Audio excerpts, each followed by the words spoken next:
L'entretien préalable, c'est un petit peu l'épouvantail du salarié. Mais il faut bien distinguer deux choses, d'une part le déclenchement de la procédure, et d'autre part l'entretien en lui-même. Au sein de la procédure, l'employeur a des obligations.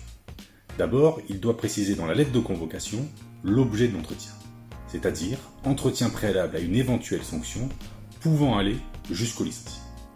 Ensuite, il va préciser la date, le lieu et l'heure. Très souvent, ça sera sur le lieu de travail du salarié, à son heure habituelle de travail. Si ce n'est pas le cas, il sera rémunéré pour l'heure classiquement que dure l'entretien préalable.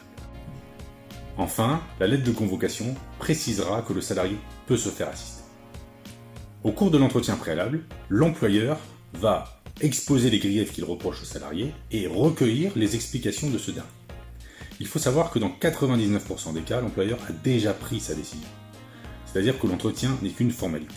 Mais il y a des exceptions, voilà pourquoi il est important de se faire assister d'un avocat pour préparer un tel entretien.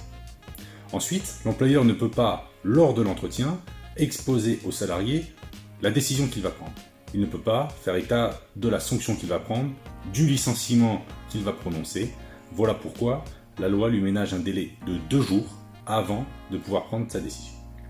Enfin, si l'employeur ne respecte pas le formalisme de l'entretien préalable, il pourra se faire condamner à 1 mois de salaire maximum par le juge, pour peu que le salarié prouve son préjudice.